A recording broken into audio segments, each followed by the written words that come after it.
Hello, welcome to the Shut Your Face podcast with your host, me, Bree. I'm super excited you guys are here. Thank you so much for listening to this shit show. This is the second season, and I couldn't be more thankful for all of our guests that took the time to talk to me. It's so freaking cool. Go check us out on Patreon for early access and exclusive content. And then lastly, thank you so much to our sponsors, BMR Media and Leather and Lights. I kind of happen to know them just a little bit. They're pretty cool. Anyways, let's get on into it, shall we? Slowly but surely, we got it done. We got it. Because, yes, you look fabulous, and it would just be... Tell your friend or your husband I'm sorry. No, it's fine. It's totally fine. Okay, so let's go ahead and get into this. You, my friend... Yeah, absolutely. I saw you on TikTok. Obviously, I saw you on TikTok with your pink hair and Chappelle Roan. That's what you were playing in your... Oh, Chapel Roan. Chapel Roan, yes. Chapel Roan, that's my girl. Why do you love her? You know, I saw her set at Coachella last year. Not in person, but I saw it online, and I was hypnotized. I was like, that is it. Like, I loved it. I love the fashion of it. I'm just, like, very into that, like, avant-garde, like, someone that stands out, and I love her, you know, her vibe and her songs. And then she obviously had a song called Pink Pony Club, which I'm the Pink Pony girl, so that just made it was my anthem right out the gate. So yeah, absolutely. I know, I love that, and I love that she made the song, first of all, because I told you on your video, you know, I used to work in strip clubs. I bartended in them, and you know, you have some that are not very good to be around, and then you have some that are, I want to say high class in the same sentence, but it really is, actually. I mean, it really is. Well, one thing that I really like about that song that has nothing to do with the club is that really the root of the song is saying, like, no matter how old you are still seeking for your parents' approval. Like, you still want that approval of your family. You know, like, at the end of the day, like, you know, things can make you happy, and, you know, you just want your parents to approve of, like, you know, the bigger picture of it. Yeah. I've never thought about it. I didn't look at it like that. You just blew my mind with that. I never looked at it like that. Because you are right. She does sing. She does say, I'm going to keep dancing, mama. Like, she says that in the song. Yes, absolutely. Yeah, so that's, like, kind of like the big picture of the song is, you know, because she's from, like, a very small town, and I'm from a very small town, and it kind of resonated with me. I love that. Because my parents are very conservative, and when I first dyed my hair pink, they were like, what the heck is going on? But now they're like, it's you. Yeah. I think it's great. I think it's great even in the horse industry. Because the horse industry can be, this is really cool we're talking about this, because the horse industry can be very conservative in its mind frame. Like, it can be very judgy, very cut off, very like, we don't want any of that here. Have you kind of encountered that, just like with your hair, or just like in general? I feel like that is just like such a loaded question because I have shown like so many disciplines, and I've shown my entire life, and I feel like the times have changed so much, and people have changed so much, and the different associations are so different. But there definitely is that insecurity of like, oh my gosh, like, am I going to be judged for this? You know, should I tone it down? And I have before. And even when I first started, I did ranch horse before I did cutting. And when I bought my ranch horse, he was a buckskin and my hair was pink. And it was a brand new discipline. I had never done ARHA before. I had never done anything with a cow before. And that was 3 years ago, I think. 3 years ago.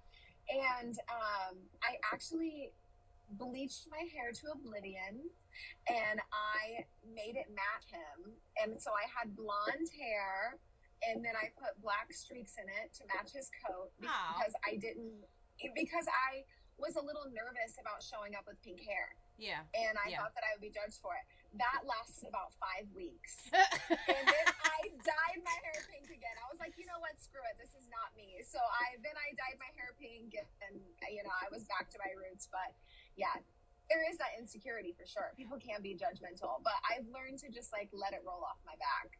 Well, we also, on the flip side, we're dealing with cowgirls who are already rebellious in a sense altogether. I mean, Yes, we're yes. rebellious. You tell us not to do something, we're probably going to do it louder, so. Yes, ma'am. But that is funny how it's a flip side like that, because I think we've all experienced that little bit of, okay, oh God, they're watching me. Oh God, should I do this or not do that? Because, even like, well, I grew up showing pleasure, which I feel like might be a little worse than ranch. It's like, Oh yeah. no, you would no, pink hair and pleasure would be like, oh my God. Absolutely not. Yes, yes, 100%. My name is Hunter from Hunter Under Saddle. So, my mom was showing Hunter Under Saddle when she was pregnant with me. So I've literally been showing since I was an embryo. And so she literally has been showing all her life. Yeah, so my name was going to be Hunter whether I was a boy or a girl. And it's not from hunting, it's from Hunter Under Saddle. So how cool is that? Yeah. Oh yeah. I've kind of done all the different disciplines for sure. Well, yeah. Okay. So I wanted to ask you about that. I know I saw your TikTok through cutting horses, but you have obviously done. You even said you did mules before too. So what are all the disciplines that you've done? So I started out doing like all around events, and I did Palomino for a long time when I was little. I even like did the little stick horse competitions. I mean, all the things. I actually am a world champion stick horse. Stop it. Yes, ma'am. Yes, ma'am. I got the trophy still to prove it. And I did that for a long time. I did some all-around AQHA. And then my parents had done everything for years and years and years. My mom was a trainer, and they were kind of over it. So we started trail riding. And we were doing extreme trail riding. So we were climbing mountains in Tennessee. We were traveling all over the place. We went every weekend. And we started riding mules because the horses just weren't cut out for it. And I was probably like 10, 11. And I'm like, I miss showing. I want to show. And my mom was like, well, that's nice. If you want to show, you got to show that mule right there. And so I'm like, okay. And she thought I'd get over it. Well, I started showing this mule, and I started beating horses at the open shows and doing really, really well. And then we found out about NASMA, the North American Saddle Mule Association. Yep. And we started showing that, and I had a very iconic 18-hand buckskin. His name was Big Bruce. He still shows today, and I did 18 hands. He was very dainty. He actually was out of a 14-hand just quarter horse. He was just a freak of nature. Oh wow! Yes, and so I had a lot of success with him, and he took me a lot of places. He actually at one point was in contention to be a briar horse. And so I did that for many years, and then my parents were like, we're done again, and I'm like, all right. So I started barrel racing. So then I rodeoed for a little bit. Then I married my husband, and they did ranch horse. So I was like, well, shit, now I got to get a ranch horse. Right, right. Well, back to mules really quick. Somebody told me that they will humble you.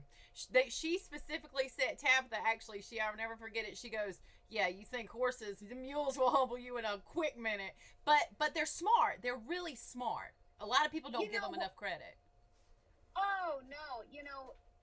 They will humble you. I think this sport in general, horses in general will humble you. But mules will teach you lessons that a horse won't. And I'm so grateful for that timeline because, if you do something to a mule, it will remember it forever. Forever. And, it really puts you in a place where you acknowledge, all your movements and what you do to your animal because those mules don't forget it. Right. Yeah. That's what she said. So now barrel racing. Okay. So you did barrels too. How was that as far as, because traditionally ranch, pleasure, any type of like arena work, is Yeah. typically a different atmosphere than rodeo in general, all rodeo. Mhm. How was that as far Yeah. as a transition for you? Was that easy to kind of just walk into that, or did you have to kind of adapt? Oh, I was just having a ball. I just thought it was fun. I had my hair pink at that point. I was just having fun with the crowd, and I had a fun little barrel horse. He was a dash to fame, and I had the opportunity to purchase him for a very little amount, and he was far beyond my means. And he taught me a lot. He was a really cool horse, and he actually ended up getting a brain tumor after I had him for 2 years. I know. But that was a really cool experience getting to do that with him. Yeah, I bet so. Because Yeah. I don't think Yeah. people give barrel racers enough credit as far as their riding capabilities. Like, it's really Oh, hard.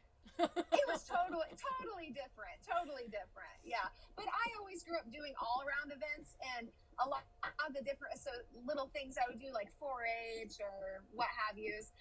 I always had to do barrels and poles and flags, so I had done that all my life, anyways, just not to that level. So now the pink. I love the pink. But why? Is there a particular reason why you're doing pink, or you just like it, or have you done other colors, or is pink just kind of your signature thing?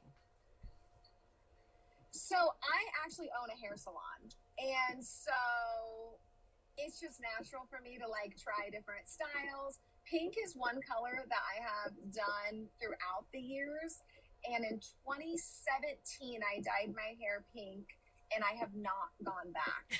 Other than that, like it was like 4 to 6 week little split there where I dyed my hair blonde and black for that buckskin.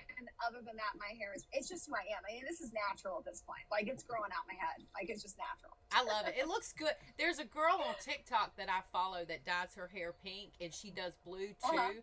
She'll actually show, and she's a hairstylist like you, and she does all this kind of stuff or whatever. But it's so pretty because you think pink, you're like, oh wow, it's really loud, and it's not as loud as you think. It's really it looks good. It's not like you've got yellow or orange or anything, which, I mean, nothing would be wrong with that, but you know what I'm saying. It flows. Oh no, absolutely. No, it just is my natural color. It just fits me at this point. So yeah, I'm used to it. Now I have a question. You are doing cutting horses now, and that's what you're going to go show now. When did you decide to get into cutting horses, and what exactly made you want to do that? So I had this ranch horse that I bought, and he was kind of a reject reiner, and I knew that he was, and I was like, you know what? He's got the reining under his belt. He's pretty. I bought pretty. We all make that mistake, and yeah, I knew nothing about this. This was 3 years ago, and I had never, other than like going to a friend's house and like pretending to like try to rope something, had never been around cows on a horse ever. And so I wanted to do the ranch, and so I seeked out a trainer that had cows at their facility. And I found Nick Pilcher. He's out of Lexington, Indiana.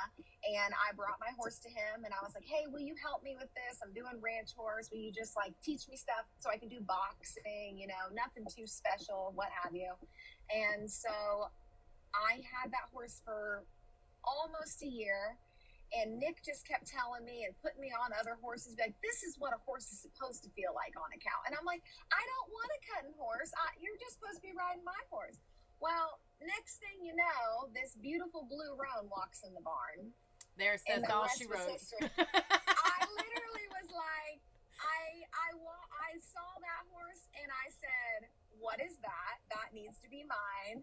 And about 3 weeks later, that horse, he's a cat and gelding. And I bought that horse. I hadn't rode it before. And Nick has me get on it after he's mine. And we're sitting out there. He's got cows in the middle, and he's like, go get you a cow. And I'm like, all right. So I put my horse onto a cow. I'm like falling off this thing. And he's like, whoa, what's going on? And he goes, oh my gosh, you've never done this before, have you? And I said, no, I've never done this before. Duh! And I was like, you would think that one would like try this out before they go face first, but no, it was love at first sight. And I put the work in, and now I am where I am. Yeah. They say them cow horses are just a completely different thing. I mean, like my pleasure horse, if you put her around cows, she probably would have flipped script. I mean, like she would not be able to handle it. But then I actually had a cow horse at one time, and it's like almost a natural thing to them. They just like they actually grew up around cows, but it's crazy to see them change like that. Oh, it is, absolutely. I had never been on a cow horse until 3 years ago, like totally. Oh wow! And I spent that 1 year on that ranch horse that I had to make it happen. Yeah. Yeah. He never really latched on to it. It wasn't natural for him. I had to like make it happen and keep my hand up and do all the things, which honestly was great fundamentals for me, because I had to learn every fundamental of the cow, because I had to make it look good, because my horse was not helping me at all. Right. So then when I got Blue, my blue roan horse, when he actually latched onto the cow, I was like, wow, like this is how this is supposed to feel. This is what it's supposed to be. Yeah. It was really awesome getting to do those baby steps with that horse. Yeah. Do you think that set you up for cutting? The ranch experience set you up for cutting, or no? Oh, I mean, absolutely. But I mean, me cutting, I never once obviously, who doesn't know what cutting is and see it and think on TV and be like, oh my gosh, that's so cool.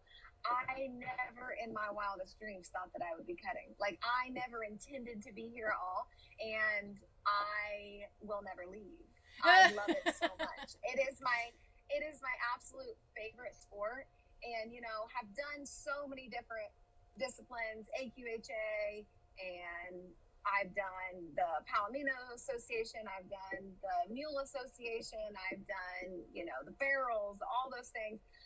The NCHA, I have never felt such a camaraderie and just so much fun at the shows, and everyone is so nice and supportive, and everyone hangs out. Like, it's just the best show experience I've ever been a part of. So I don't intend on ever leaving.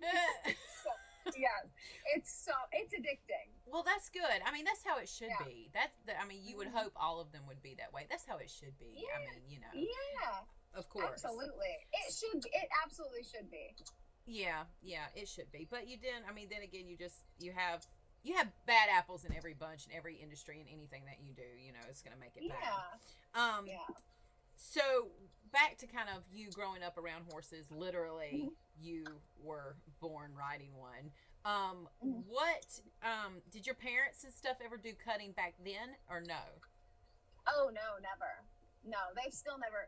I keep trying to get my mom to jump on one of my horses, and she's just like, one of these days, but she hasn't jumped on one of my cutting horses yet. So they're not like cow horse related? No, not at all. Oh, wow. No.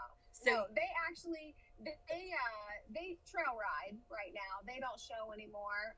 My dad used to barrel race back in the day, and, my mom, she's been a trainer for all around events, and, but no, they just trail ride now. They just enjoy the life of leisure and go camping. You know what? Some of them trail rides are a big deal. Like, it's not like the trail classes that you have at 4-H or breed shows and stuff. It's not cavaletti poles. Like, it's not. Yeah. We have a cabin in Big South Fork, and so we go trail riding. I don't know if you know where that is, but that's in the very southern part of Kentucky into Tennessee. Oh, cool. And there's mountains and overlooks, and yeah, it's gorgeous. Yeah, no, because they actually have, I think I've seen like extreme trail challenges where they have, and they really bring out the work. I mean, they try to make it as close to kind of what that is. You can't ever actually get I've actually done that. Have you done what I'm talking about? Yes. Not to like a national level, but I have entered like some of like the smaller little jackpots of that. Yeah. And I did that for probably 10 years growing up. Yeah. They're insane. I'd even make my little barrel horses do it. It was so much fun. Oh yeah, you'd have to like, trot up on like a teeter-totter and come down and then go through all the little things, and you'd have to rope something and drag a tire, and oh yeah, it's always fun. I'll do whatever on a horse. As long as I'm on a horse, I don't care. It's like the trail classes that they would try to do in 4-H or breed shows are nothing compared to actual trail. Yeah, it's like 100%. huge difference. Okay, so what piece of advice do you have for people that are wanting to get into cutting horses or wanting to show competitively in general? My advice would be, at the end of every run, every class, every ride, give yourself one positive, or go into your ride just looking to accomplish one thing. It could be, you know what, today I am just going to consistently long trot my horse for 15 minutes and make sure that I stay on my diagonal. You know, just something simple as that. Always come out with a win. Have you ever kind of encountered any type of prejudgment with having pink hair and, you know, playing Chapel Roan and things of that nature? Have you ever encountered any type of prejudgment in the sport that has kind of made you, you know, I know that's a little deep of a question, and it's probably something that not a lot of people talk about within the sport. But have you encountered that at all, being kind of different than what most people would see? Not that it's a good or bad thing, but just in general. Have you ever kind of had to encounter that and deal with that? Oh, I mean, absolutely. I at this point, I don't think about it at all. I love standing out. It's just who I am. But there definitely, for, you know, the last few years, I mean, it's always a thought in the back of my head, like, oh no, like, people are watching me, so I better, you know, I hope that I do well. But I think that everyone feels that way. Everyone feels that way. So I just really encourage everyone to look the way they want to look. And I have gotten so much positive feedback and vibes from my pink hair and liking to stand out. And I am so grateful for that. And I am having a great time with it. So I just encourage everyone to rock what they want to wear and to not care what people say, because confidence is key. Absolutely. I agree 110%. But you can let it get to you sometimes. You can let, you know... You can let everything get to you. You just can't do it. Yeah, exactly. Exactly. Yeah, you can't go there. You can't go there. Now, the next thing we got to talk about is your pink pad. Oh, gosh. That's the topic. I tell you what, I'm getting bullied online for that. And let me say this. There actually is pink in my pad. It is just a baby pink. It's a baby pink. It's a baby pink. I need a hot pink pad. Cutting up pads is supposed to be getting me a hot pink pad, to be continued. But at this point, this weekend I will be rocking I'm on my way to Louisiana right now to the Eastern Nationals. And I have packed a black and white pad, and I have a hot pink hat, and I have a black shirt with some fuzzy cuffs tonight. Oh, that'll look good. So that'll be something fun. So I can't get bullied for my pad not matching. So there's that. I saw those comments. The hot pink pad, I was like, oh my gosh. This girl in her pad. I'm like, oh my gosh, people. It really does have baby pink in it, I swear. But it's coming. It's coming. They say it's coming. I'm hoping it does. Cutting up pads is my favorite. So I'm hoping that they come through. But we'll see. It is always kind of fun to have to. I remember showing and you wanting to try to like match everything and do matchy. And it's fun when you get to do that. It's fun when you get to do that. Like, I can't blame them, because it'd be like, you know, you want to match everything up and make it look cool. So that's fun. Girl, I think I'm like the 5% of NCHA that when I tell you last night I was packing and I had my shirts laid out, I brought my pads into my house and I'm like making sure they match. I'm planning my outfits. Like, that's just who I am, and I just can't change. I mean, I've been playing dress up since I was a child, and I don't plan on ever growing up. Right. So it brings me joy. I get made fun of a little bit, but it brings me joy, and that's all that matters. I've packed 3 different looks, and I have one go round. It'll be all right. fingers crossed and praying to God that I make it to the finals, so I'll get to show twice. But I do have 3 different looks for one go round. So you just made me think about something. Yeah. What made you get into hair salon and the beauty industry? Because there's a lot of people. Because riding cutting horses is kind of almost can be compared to barrel racing, or rodeoing, or just showing in general on the road. A lot of girls, whenever I get on Facebook, I will always see at least once a week where some girl is going, "Hey, what do you guys do for a living that helps you to be able to accommodate your show schedule and to make that a goal in your life?" So did you kind of go into that because you are able to do that? To be honest with you, I never thought of doing anything else other than hair. And when I went to beauty school twice, because I did the first round in high school, and then I found out about Aveda, and it was a all-natural beauty school that was just a more in-depth version. And so I wanted to do that when I got out of school. And so I've been licensed since I was 18. Oh, wow. And so I just never thought of doing anything else. And to be honest with you, when I decided to be a hairdresser, I really never even thought about making money. I just thought about, I want to make people feel pretty, Yeah. And then a few years later, I was like pretty good at it. And I was like, wait a minute, I can make money at this. And then I was 24 when I opened my own salon. And so it's just been an absolute blessing. And I'm able to work. I try to work about 3 days a week, and I move everything around so I can travel. So, yeah. Mm-hmm. That's cool. Yeah, that's what I was getting at. Because a lot of girls, it's hard to try to commit to showing on a certain level if you're not able to work around or have something that can help you be able to do that, so I'm my own boss, and it's a struggle. Right.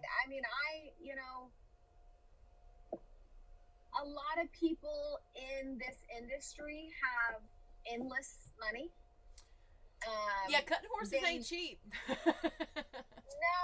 and I don't have that kind of money. I work really, really hard, and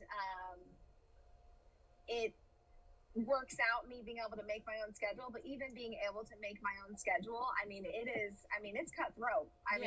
I worked this past Monday so I could be here this weekend.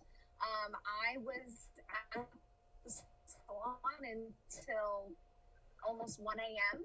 Oh, wow. And I live an hour away from my salon. Oh, and then I worked another 14-hour day the following day. So, I am putting in like a 40-hour work week in 3 days a lot of times. Yeah.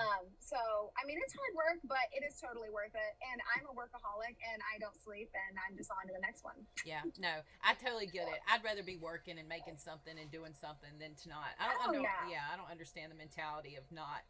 Just the general mentality. I'm a total busybody. Yeah. Or just the fact that you have to work to earn something. Yes. I'm a very goal-driven person, and that's why I think I've competed on horses my entire life. I have never not competed ever in my life. Like, I am so addicted to competition. Mm-hmm. I'm not sure if that is healthy. I should probably get a therapist, but I love it. Like, I love competing. Like, I love to set goals and try to accomplish them. Like, it just, competing just gives me a lot of fulfillment. Even, when you have the bad days, and that's one thing about cutting, it is so humbling. You can have the best horse out there. You can be the best rider. You can have the best trainer, all of that. You can have a dirty cow, And one really good example of that was when I was in Vegas 2 weeks ago. We got to watch the finals of the Open, which was an incredible experience. And it is the biggest money added weekend class of NCHA of the year. So, all the best were there competing. And, you saw these amazing horses. They were laying down incredible runs. We're screaming, crying, and they'll lose a cow. And it's just like, you can't help but to just clap for them and be like, dang it, you know, but you know, like next, it happens to everybody. Yeah. It doesn't matter who you are. It is like so humbling. And that's one thing I really love about the sport is, you know, you have that cow variable that a lot of other sports don't have that when it comes to, you know, horses. That cow variable that can change in the split second is just so humbling, and I love it. You just made me think about something because you're right. I had a really smart guy tell me once that cutting's more about the cow than it is the horse. And because he would sit there and write down and watch cows. And I'm like, why are you watching the cows if it's the horse? And he was kind of explained it. But you are right, because you have some disciplines that you're working with a time clock. You can't argue a time clock, you know. And then you have some disciplines that we literally hire somebody. You're paying for a judge's opinion. An opinion. You're like, opinion. Okay. And then you have, like what you just said, the cow. That's another living thing. You can't deny that. Yeah, and it's uncontrollable. Nobody can control that, or you can't argue that. You don't have no idea what a cow's going to do. Yeah, you can't pay a cow off. Right. You can't do that. You cannot pay that cow off. Sometimes I wish I could, and sometimes I wish I could eat it for dinner. Right. But, you know, that's just a variable that you just cannot control. Okay, so what is one of your most memorable cuts? Like, what are one of your most memorable cuts? Not necessarily like what you won or the worst, but how about I just tell you a funny story? Okay. Okay. So this is a little scandalous, but I'll just tell it. So my very first time in Fort Worth, they had a U.S. cutting NCHA conglomerate, and it was during the summer spec. They had like a weekend gig. It was a week long, and it was my very first time there. I had my gilding blue at the time, and I was so excited to be in Fort Worth. And this is my first time showing there, and I was just over the moon, and I was having way too much fun. And the show was going 24, 26 hours a day. There were so many people entered that they just wasn't, prepared for it. So I was in the 2000 class, the beginner class. And so my class should have been about 5 o'clock at night. Well, there were so many people that it wasn't going on until like 9 a.m. the next day. So I had decided I was going to go out. So I called one of my girlfriends up. I made my husband go with me, and we're having a grand old time, and we're hanging out at the Cole Wetzel's Riot Room, having a good time. He's got a place out there? He does, and it actually is National Cole Wetzel Day, I will say. I didn't know this. Yes, okay. It's called the Riot Room. It's super fun, and it's like 5 minutes from Fort Worth. What's the arena called? The Will Rogers Arena. And so, anyhow, my trainer calls me. I don't answer because I'm having a good time. Well, he calls my husband, and Justin's like, "Babe, we gotta go." And I'm like, "What?" And they're like, "They ran out of fresh cows." Because, they weren't expecting the numbers. They ran out of fresh cows, so they're getting rid of all the other fresh cattle classes and going straight to your class. So here I am, tipsy, downtown, in a dress.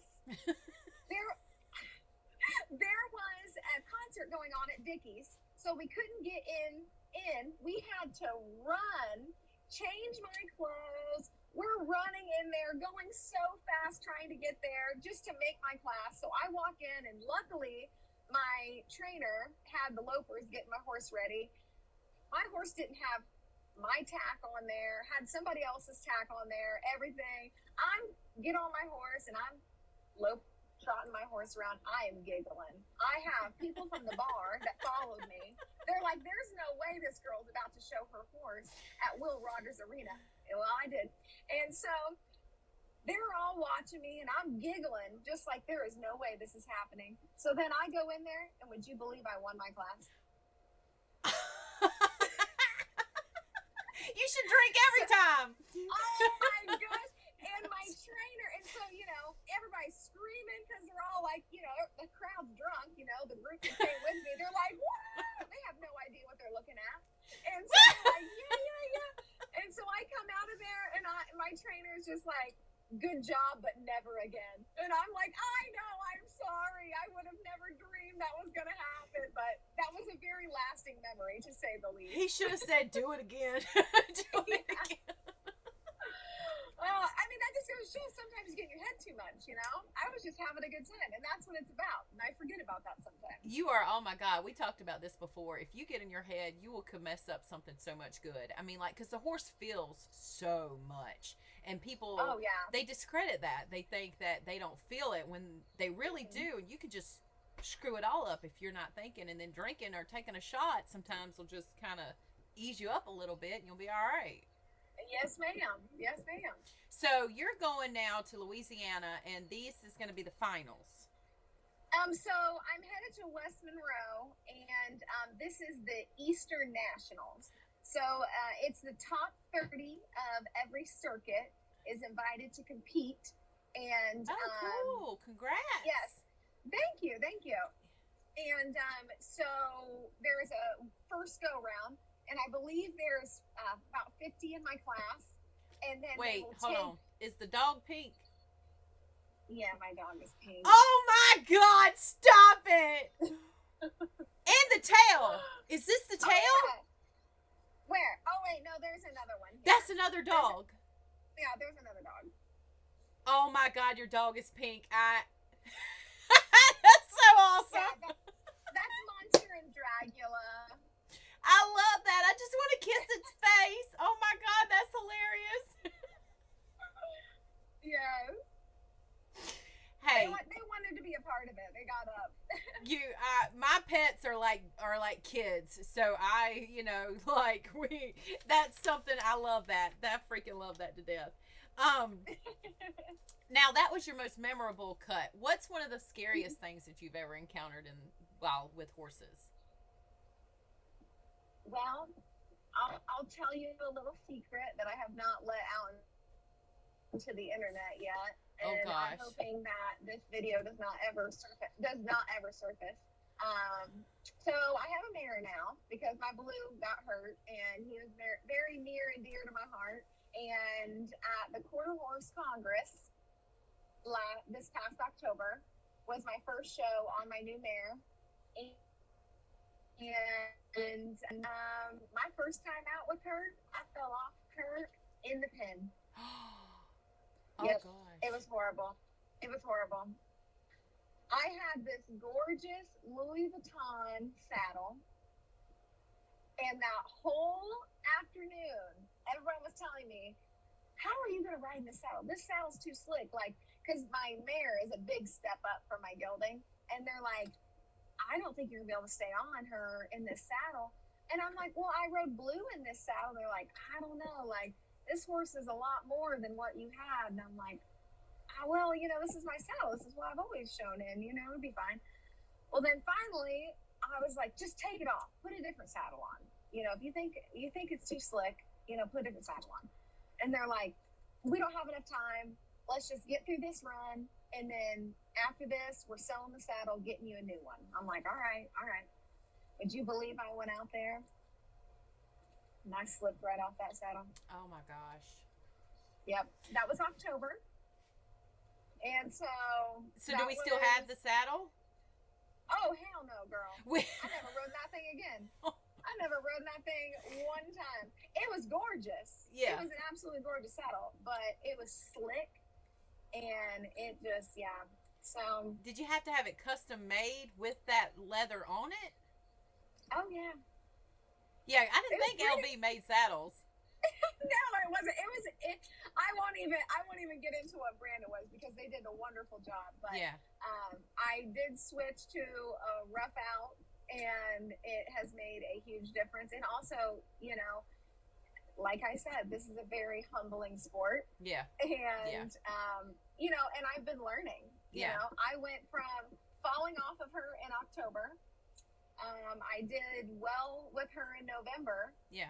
And then the next time I showed her was all the way in Arizona a few weeks ago. and I have absolutely done amazing on her. And I've worked my tail off all winter with Nick Pilcher at Pilcher Performance Horses here in Lexington, Indiana. And I have just put the work in, and I'm very proud of myself to have overcome that, because that was the most humiliated I have ever felt in my life. And going back to the pink hair, you know, it was the story, you know, the girl with the pink hair falls off of the Louis Vuitton saddle, you know, it's yeah. You know what I'm saying? Yeah, I get what you're saying. Absolutely. And it's like, I feel like with the pink hair and but you know, like a statement, I have something to prove. And you know what? It just, you know, it brings me more grit. And, you know, I just want to bring it every time I go out there. You're not riding unless you fall off. Sorry. I mean, like, you're not. I had this conversation with somebody before. If somebody tells you that they've never fallen off, they ain't been riding long enough. And it's true. Oh, I mean, heck, you know, girl, I've fallen off a bunch of times, but, you know, just not typically, you know, when it's being videoed, photographed in front of a crowd. Yeah, I get it. I mean, you know what I'm saying? Yeah, I get it. But you got...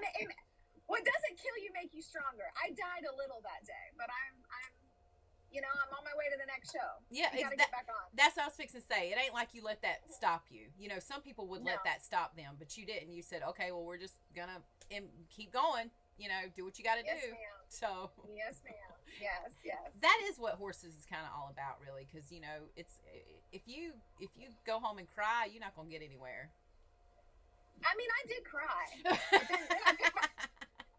but I did pick myself back up after that. I would like to see pictures of the saddle, because I actually did a custom pad with LV leather on it. Oh yeah, I mean, it was gorgeous, and it had I didn't want traditional tooling. Yeah. And so the entire saddle was a very, very light leather roses. Aww. And then it was inlaid in black. Oh, cool. So you could see all the roses. I mean, and it had pink buck stitch. I want to see a picture of this. That's sad. I know. You know, I hate that saddle, but it was beautiful. Right. One of those things like you have, but don't touch it. Just let it sit there and look at it. Don't touch it. A friend of mine bought it, and she does not cut, and she's like riding it all the time, and she absolutely loves it. If it wasn't for the fact that I had to buy another one right away, I would have kept it, just because it needs to just be sitting in like a trophy room or something. It's so gorgeous. Right. But no, I had to move on. We had that in the blood. Now, what are some of your plans, your biggest goals over the next like couple of years or 5 years as far as showing is concerned? Like, what are some of your major goals that you want to hit? So I have a pipe dream to make the top 15 in the world this year and get to show at the World in December. Once all of the points are not in yet from the last show, but I should be sitting top 10 right now. Yay! And so, so I'm really excited to, keep on that trail and hopefully, stay in the top 15 to get to show that in December in Fort Worth. But my next venture is I actually have a baby going to hit the ground, and it's going to be a dual ray-ish, and I'm counting dreams. So I'm really excited about that baby, and then getting to show aged event. Oh, so you got a project that you're gonna grow up with. Yes. Oh, yes, cool. Yes. So my mare is 8 years old, so I'm hoping she lasts me until I have my baby, and hopefully my baby will end up being something and getting to do some of those aged event stuff that I've never gotten to do before. That'll be fun. Growing up with them's a lot different. Having, riding and showing one that you seen hit the ground versus one that you kind of bought already grown up. Yeah. It's a different thing. Have you done that before? Like you've had one, you've worked with one from a baby? I've only had a mule that I did that with, and it was about the time I was getting out of it. I've always just bought, but the two cutting horses that I just got are the first finished horses I've ever bought. I've always grown up in a family where, we make them, and so we put in the work. We're frugal about it. Right. So the last 2 horses that I've gotten have been finished, and that's been a whole nother experience too. Oh. Yeah, so you would think it would be the other way around. Well, it's just different, getting to know a horse and all of that. Yeah. But yeah, I'm really excited to have a colt and do all of that as well. So yeah, she's due in May. Well, congratulations. That'll be awesome. Yeah. And I want to ask you this. I just want to talk about this. What is something that you wish the industry would improve on? That things that you wish would be kind of something that the industry could improve in general, and then things that you think make the cutting horse people great? Off the top of my head, I can't really think of anything that I would change. I've really enjoyed everything, in the NCHA. I don't really have any complaints when it comes to that. I would say, my biggest positive is the people. Mm-hmm. And I kind of touched on that before. Yeah. I've never been a part of association that people are so welcoming and friendly, and everyone cheers each other on. You can be, I always make a point, and everyone else always makes a point, even if we're showing against each other, having that cow variable, you're sitting and you're screaming and you're yeeing for your friend out there, you want them to have a good cow, and so it's just a totally different experience. I mean, when I was showing AQHA and things like that, when you're sitting on the rail and you're watching your friend do a horsemanship pattern, they're doing their horsemanship pattern, you're like, ooh, that was a good transition, that sucks. You know what I mean? Yeah. Like, it's just not the same. It's not the same. And also, the vocalness of like yelling and screaming for your friends too. Yeah, There's you're right. not a whole lot of that. I mean, in barrel racing, you do have, the crowd, that kind of thing. But in NCHA, your buddies are yeeing for you and screaming, and it's just like a totally different environment, and I just love it. There's just so much energy. I think that's why a lot of people are moving towards cow-related events, just ranch in general, cutting, reined cow horse, because the atmosphere is a lot different than what, like, not necessarily 4-H, but pleasure and your fun shows, your open shows and stuff like that. It is. It's 2 completely different environments. Yes, yeah. So, well, that's about all that I had to talk about. I think it's, I'm glad that you stuck with me long enough to get this going. Yeah. Oh, yeah. Tell your friend absolutely. I'm sorry. Oh, no, it's fine. It's fine. I have you on my headphones, so they can't even hear